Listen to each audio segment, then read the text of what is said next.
Hey guys, I'm going to continue reading chapter 3 from A Long Walk to Water, and this is a Salva chapter, or a Salva section. Salva being the male from 1985.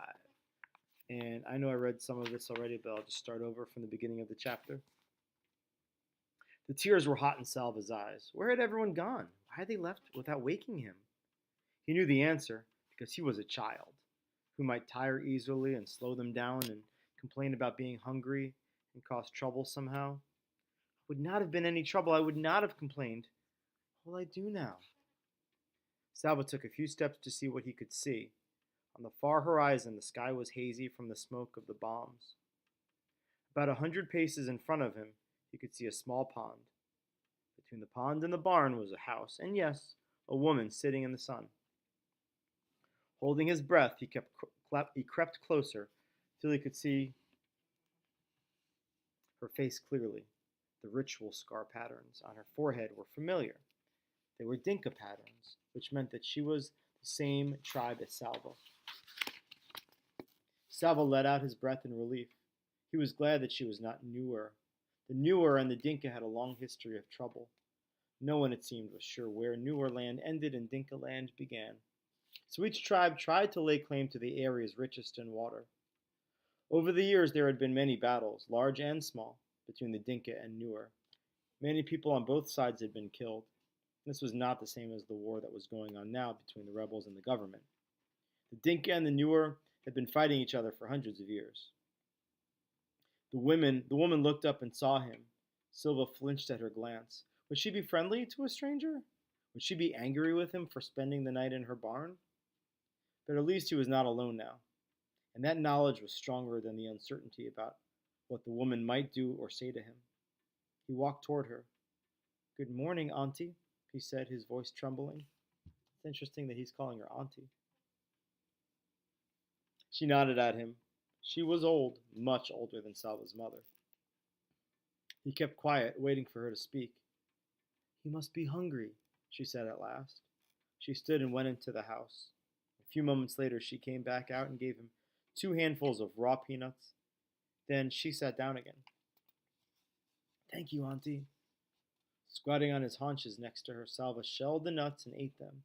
He chewed every nut into a paste before he swallowed, trying to make each one last as long as he could. The woman sat without speaking until he was finished. Then she asked, "Where are your people?"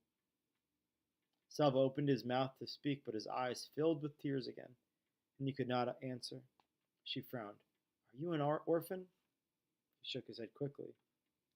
For a moment, he felt almost angry. He was not an orphan. He had a father and a mother. He had a family. "I was at school. I ran away from the fighting. I do not know where my family is." She nodded. "A bad thing, this war." "What are you going to do? How will you find them?" Salva had no answer. He had hoped that this woman might have some answers for him. After all, she was an adult.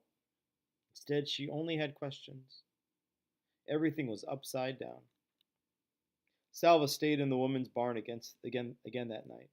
He began to make a plan. Maybe I can stay here until the fighting stops. Then I will go back to my village and find my family. He worked hard so she would not send him away. For 3 days he fetched firewood from the bush and water from the pond, but the pond was drying up. Each day was harder to fill the gourds. During the daytime, Salva could hear the distant booming of artillery from the fighting a few miles away. With every shell that exploded, he would think of his family, hoping they were safe, wondering desperately when he would be with them again. On the fourth day, the old woman told him that she was leaving. "You have seen that the pond is only a puddle now. Winter is coming, and the dry season, and this fighting." She nodded her head in the direction of the noise. "I will go to a different village near water. You cannot stay with me any longer." Salva stared at her as the panic rose inside him. "Why can't I go with her?" The woman spoke again before he could ask aloud. "The soldiers will leave me alone. An old woman on her own? It would be more dangerous for me to travel with you." She shook her head in sympathy. I am sorry, I cannot help you anymore. Wherever it is you walk, just be sure to walk away from the fighting. Salva stumbled back to the barn. What will I do? Where will I go? The words repeated themselves 1,000 times in his head. It was so strange. He had known the old woman for only a few days, but now he could not imagine what he would do once she was gone. He sat inside the barn and stared out, looking at nothing. As the light grew dimmer, the noises of evening began, the buzz of insects, the rustling of dry leaves, and another sound. Voices? Salva turned his head toward the sound. Yes, it was voices. Some people were walking toward the house. A small group, fewer than a dozen. As they approached, Salva took a sharp breath. In the fading light, he could see the faces of those nearest him. Two of the men had patterns of V-shaped scars on their foreheads. Dinka patterns again, the kind that were given to the boys in Salva's village as part of the ritual of becoming a man. These people were Dinka too. Could his family be among them? That's the end of chapter 3.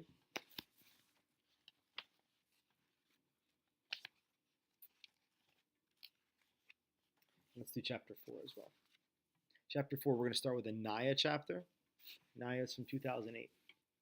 Naya's mother took the plastic container from her and emptied the water into 3 large jars. So she makes it home with the water over her head. She handed Naya a bowl of boiled sorghum meal and poured a little milk over it.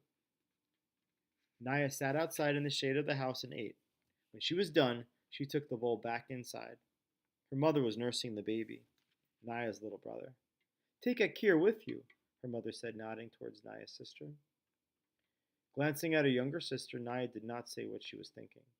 That Akir, who was only 5 years old, was too small and walked too slowly. She needs to learn, her mother said. Naya nodded. She picked up the plastic container and took Akir by the hand. Home for just long enough to eat, Naya would now make her second trip to the pond. To the pond and back, to the pond and back. Nearly a full day of walking altogether. This was Naya's daily return.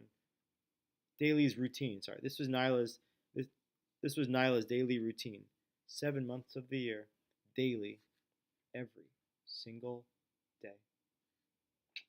It's rough, huh? Back and forth, constantly to get water. That's what she does. Now it's a Salva section, 1985. Keeps going back and forth. Salva held his breath as he scanned the faces one by one. Then the air left his lungs and seemed to take all hope with it. Strangers. No one from his family. The old woman came up behind him and greeted the group. Where are you going? She asked. A few of the people exchanged uneasy glances. There was no reply. The woman put her hand on Salva's shoulder. This one is alone. Will you take him with you? Salva saw doubt on the people's faces. Several men at the front of the group began speaking to each other. He is a child. He will slow us down. Another mouth to feed? It is already hard enough to find food. He is too young to do any real work. He'll be of no help to us. Salva hung his head. They would leave him behind again, just as the others had.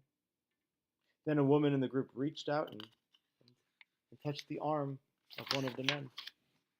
She said nothing but looked first at the man and then at Salva. The man nodded and turned to the group.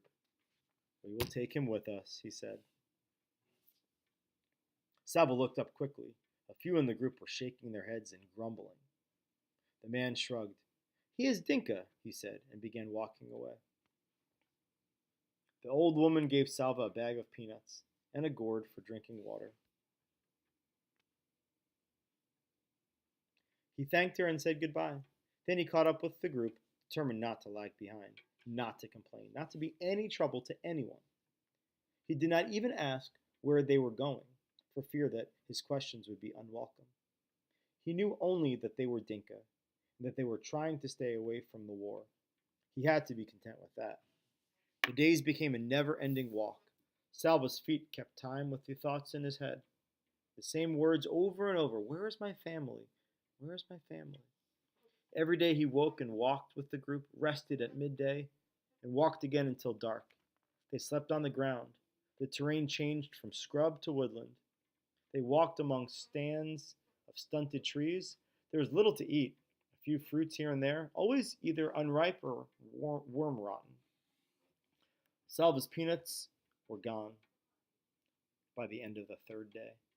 After about a week, they were joined by more people, another group of Dinka, and several members of a tribe called the Jurchal.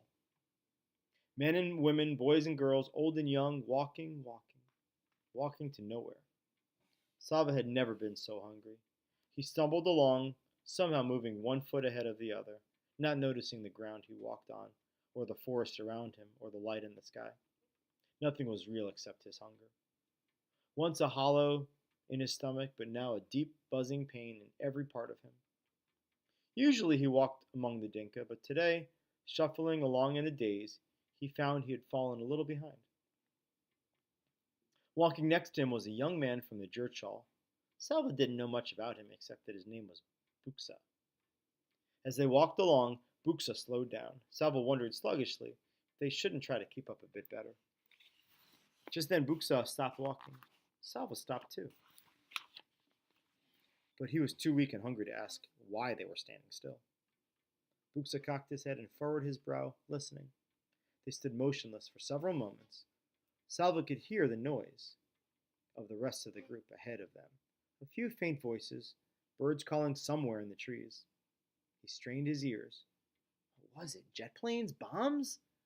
Was the gunfire getting closer instead of farther away? Salva's fear began to grow until it was even stronger than his hunger. And then, a slow smile spread over Buksa's face. There, do you hear? Salva frowned and shook his head. Yes, there it is again, come! Buksa began walking very quickly. Salva struggled to keep up. Twice Buksa paused to listen, then kept going even faster. What? Salva started to ask. Buksa stopped abruptly in front of a very large tree. Yes, he said.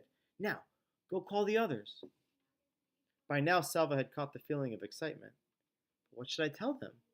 The bird, the one I was listening to, he led me right here. Buksa's smile was even bigger now. You see that? He pointed up at the branches of the tree. Beehive, a fine large one. Salva hurried off to call the rest of the group. He had heard of this, that the Jurchal could follow the call of the bird called the honey guide, but he had never seen it done before. Honey! This night they would feast. So they found something, huh? And that's the end of chapter 4.